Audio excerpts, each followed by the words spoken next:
Hello everybody and welcome to This is Hardcore Harry. Today, we're going to be covering the top 10 video game villains.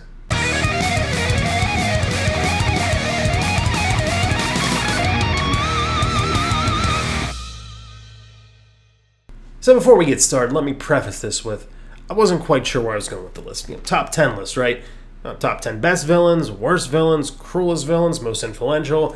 So it's kind of a hybrid. It's going to be the best, what I consider to be the best villains, and kind of some of my favorites.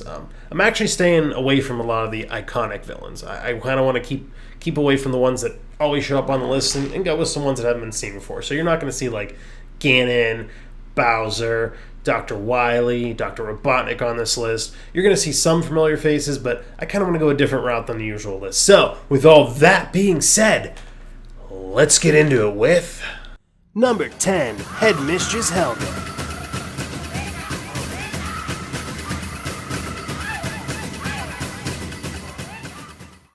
Number 10 is from a game called Revolution X, which if you're not familiar with, it's a game that takes place in a dystopian 1996 in which the corrupt world governments and military powers get together and take over the globe and squash all fun. Kind of like what a particular orange person's trying to do these days. This game is ahead of its time. Anyway, the NON takes people from the ages of 13 to 30 and brainwashes them. Makes them fit their mold a little better. And their mold is basically no fun. They've taken away all forms of entertainment media, movies, magazines, video games, cartoons, especially music. And they've said, this isn't a good, wholesome image, so we can't have that. We have to do away with all that. I honestly think that this game is one of the reasons why a lot of us of this generation are so rebellious. And not that we're necessarily rebellious, but we do resist. We always question things. We don't just accept what our government tells us. We always know better. And this is kind of one of the reasons why I think, it does instill, like you play and you're like, wow, yeah, fight the power, man. And I'm not anti-government by any means, but you have to question everything. And this game, like I said, I think is the reason why a lot of this generation is the way it is. But it shows you what can happen when corrupt politicians and officials get into power. A dystopian world where all fun is gone, and this game does a great job of showing that. And like I said, it's a scary thing. Watching it, it's fun to play, it's entertaining, but it's kind of scary. Like, wow, it could end up like this, and it easily could. Like, the wrong people get into power, like a certain orange man, it could easily end up like this. Spoiler alert! If you haven't played the game, at the end, Headmistress Helga turns into an alien monster called Mondor. So, turns out aliens were trying to take over the globe the whole time and crush everything that's fun. So you see, today's day and age isn't all that bad. At least it's just fellow human beings trying to take away our good time and kill everything that's fun. Could be a heck of a lot worse. Could just be somebody else from another planet trying to do it. And he is awfully orange. Number 9, Dr. Fred and the Meteor.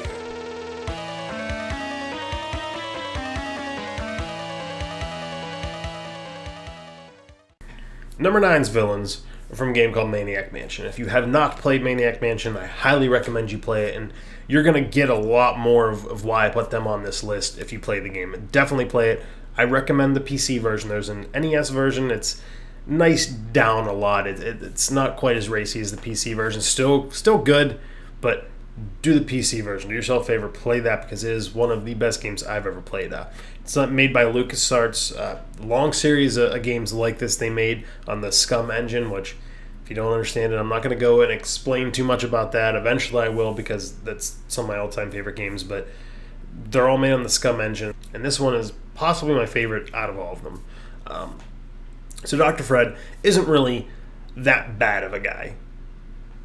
The Meteor is the bad guy. He kind of takes control of Dr. Fred. Dr. Fred's not a saint, but the Meteor is the real bad guy here. So he has plans of world domination, so he's still Sandy Pants. That's the girl's name. And in order to get this world domination, has to remove her brains. So her boyfriend Dave says, nope, we ain't having this. Me and my friends are going to get together and save her. So you get to pick between a group of friends, I believe. I can't remember if it's 3 or 4. It's been a while since I've played it, but I believe it's a group of 3 friends.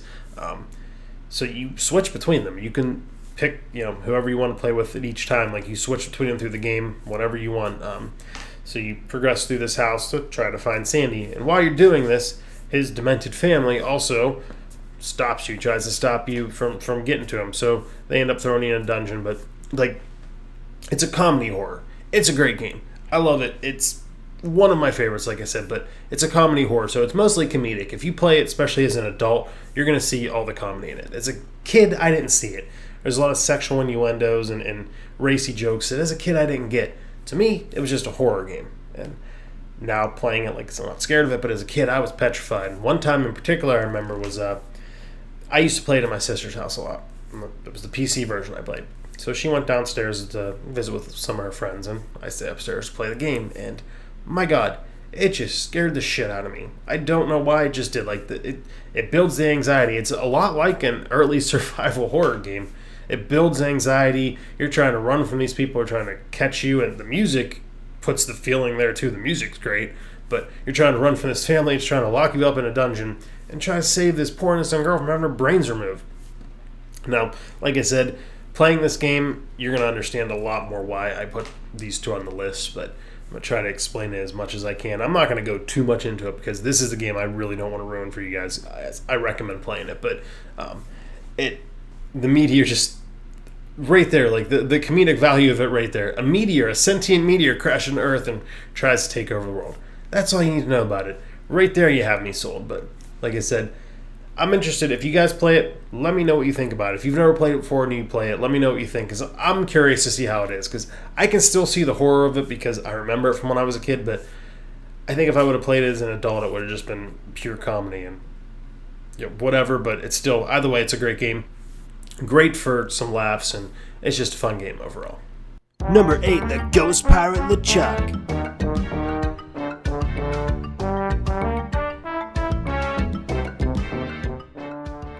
Number 8, some game series called Monkey Island. One of my favorite game series, another one from LucasArts made on the Scum engine. Chuck is one of the funniest villains that I've ever come across, and one of the most diabolical. He does it, like, it's all comedy when he's doing it, but, like, he will do anything to anybody that gets in his way. You play as the protagonist, the would-be mighty pirate Guybrush Threepwood, and you manage to thwart him a lot, but for most of it, he's one step ahead of you. He uses voodoo, magic, whatever he has to stop you from stopping him. So he originally started by looking for a treasure that turned out to be the gates of hell themselves. And through this, he became a ghost pirate. But the woman he was after was not impressed anyway. Even though he got the treasure, she was not impressed anyway. So his life's mission was to marry Elaine Marley. Anyway, even though she didn't want anything to do with him, he wasn't having it. As Guybrush, she's also your love interest. So the two of you go back and forth over her, and she's just kind of stuck in the middle like, why? A fake pirate and a dead pirate. Why me? He will do anything, and he may, like, even like the stuff that you're like, wow, that's messed up. But the whole time you're laughing, and he just makes it funny. But he's definitely one of the best and easily one of the funniest villains. Number 7, Diablo.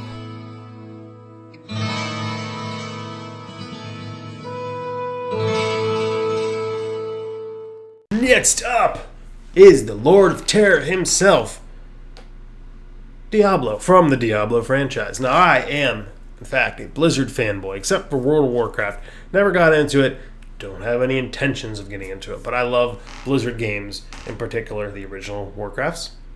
Definitely StarCraft, my favorite game of all time, and Diablo.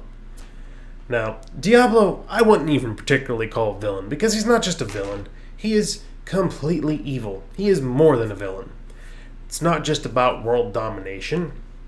It's about taking over the world and using it to tip the scales in the favor of hell in their war against the high heavens.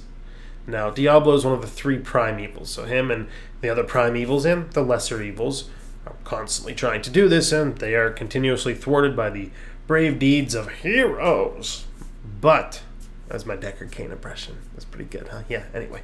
So, they're constantly thwarted. But Diablo in particular is cunning and ruthless. They are all very evil, but he is cunning and ruthless, and he is described in the game lore as the most far-sighted out of all of them. So if this list were based more on cruelness or pure evil, Diablo would definitely be number one, and he does belong in the top of any video game list, like of all time of any video games. He belongs on any list, but like I said, with this list, it's a little different. It's kind of a hybrid list, a mix of a bunch of different things. So it's not just based on evilness, it's kind of based on favoritism by me as well. So it's why he's not number one, but he belongs in number one on a lot of lists because he's one of the baddest villains, the most evil villains out there. And I cannot wait for a Diablo 4 if it comes out. And I'm sure it will, but I cannot wait for it because I can't wait to see what more he's going to do. Oh, how cute. Two little skaters and their ghetto shop. Number 6, Eric Sparrow. Number 6 is from the first Tony Hawk Underground game, Eric Sparrow. You're probably thinking, like, really? Eric Sparrow, a skateboarder from a Tony Hawk game on a top 10 villains list? Yes. Yes, this guy is an a-hole. He is a perfect villain. He is somebody that you love to hate.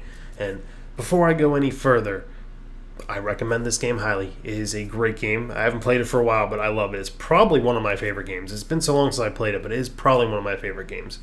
Also, that being said, if you do plan on playing this and you do not want anything spoiled, don't watch any further on this one because I'm going to spoil the game, basically. We're going to run down the list because that's how much I think this is a great villain. I'm going to run down the list of everything here that just makes him such a bad villain so you can understand why he is such an a-hole. So Eric starts out as a childhood friend. Seems like a decent guy. You guys are always hanging out. It's cool. So he gets his skateboard stolen by a drug dealer.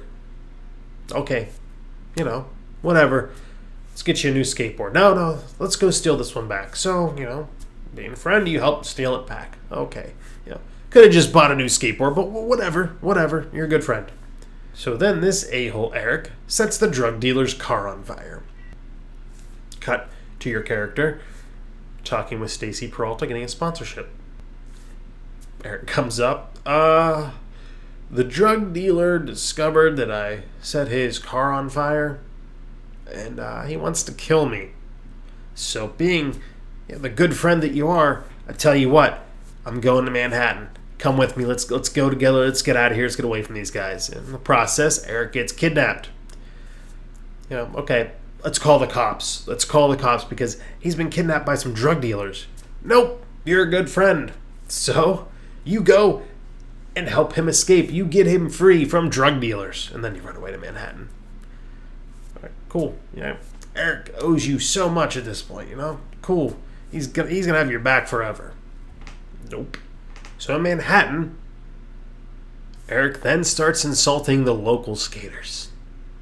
Instead of, hey man, we should be friends, we're all skaters. Nope, he insults the local skaters. But whatever. It's cool. He starts filming your tricks for you. So he films you doing a trick over a burning taxi, which gets you a sponsorship from Stacy Peralta and gets you guys to the Tampa Am. It's cool, Hey, he had your back. That's cool, right?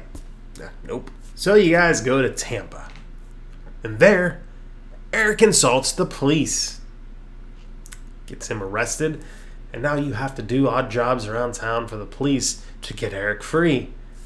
You could have just let him rot again, but nope. You help him out. Good friend. You help him out. So then, what's Eric want to do? Let's go deface the mayor's re-election signs just to get back at these police. Oh, that's a great idea, Eric. Some more vandalism. Oh, why not? You've already done so much. So you get down to the Tampa Am. Oh, Eric accidentally forgot to sign you up. He only signed himself up. Accidents happen. He definitely didn't do that on purpose. Why would he do that on purpose? Luckily, Tony Hawk's there. You impress him and get in with a good word from him, which Eric doesn't like one bit. What he really doesn't like is when you win the Tampa Am and you get all the sponsorships. He has a little hissy fit. But whatever, you guys are still buds, man. It's cool. Flash forward to San Diego. You and Eric both get recruited by the same sponsor. Eric's still throwing a hissy fit, but whatever. You both impress the manager, and he gets sent to Hawaii. Oh, no, it's okay, because look, Eric's showing some signs that he's a good guy again, right? So you tell him of a secret spot in Hawaii where not many skaters know about. Turns out to be a spot on top of a tall hotel. So, Eric has some worries, whatever. Police helicopter shows up. You still have him record you do a McTwist over the police helicopter. Eric's pumped. He's excited for it. He's like, yeah, man, this is awesome. You both run away from the police together. Oh, we're friends again. Cool. So the team goes to Vancouver for the Slam City Jam. You start putting together some footage for the team video. Eric makes it look like he's the one that jumped over the helicopter. Instantly made a pro. Meanwhile, you're not even allowed to compete. So, you compete any way you lie and say that you're a pro. You compete. You beat Eric. Take that, Eric. And then you become a pro too. And off to Moscow we go. So in Moscow, Eric reconciles with you. Why you would reconcile with him is beyond me, but whatever. He regains your trust and you guys are cool again. He gets drunk and steals a tank and then proceeds to drive it through a building. With you in it, of course. So, you get trapped in the tank. He gets out, blames it all on you. He gets to leave the country and you get stuck there. You eventually, through trials and tribulations, get out. You get home to Jersey to find out that Eric now has multiple sponsorships, a record deal in the making, and he only skateboards for money. Turns out he's also been plotting to bring you down from the very beginning because he's a little prick. So, money is now the only thing that's important to Eric. He believes that's the only thing that's important with professional skateboarding. So, you set out to prove him wrong. You make a video with some of the best professional skateboarders at the time and prove him wrong. And it does very well, and it makes Eric even angrier. So he tries to buy you out. At this point, you're like, nope. Finally, you're done with him. You don't give him any more chances. You're done with the deceit. You're done with his attitude. So you walk off with Stacy Peralta, leaving him throwing a hissy fit. But then he shows the footage, the original footage of you going over the hotel roof. So Eric says, skate off. Let's do one last line. Because he believes he's the best and he's going to do better than you. But if you win, you get the tape and everybody gets to show that you are the one that actually did that jump. You, of course, beat Eric. You get the tape. Everyone lives happily ever after. Now, there is a surprise bonus ending on a second playthrough, which I don't think I've ever done. I may have, you never know, but I don't think I've ever done. But if you play through a second time, supposedly what happens is instead of doing the last trick, the last skateboarding line, you just punch him in the mouth and walk away with the tape.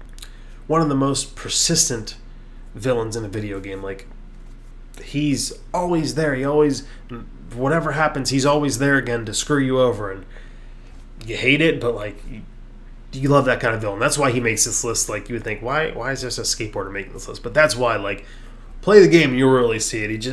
You love to hate him, and that's what a good villain is right there. If you love to hate them, that's a villain. That is a villain. Thank you guys for watching. That was all for this episode. That was Villains 10 through 6.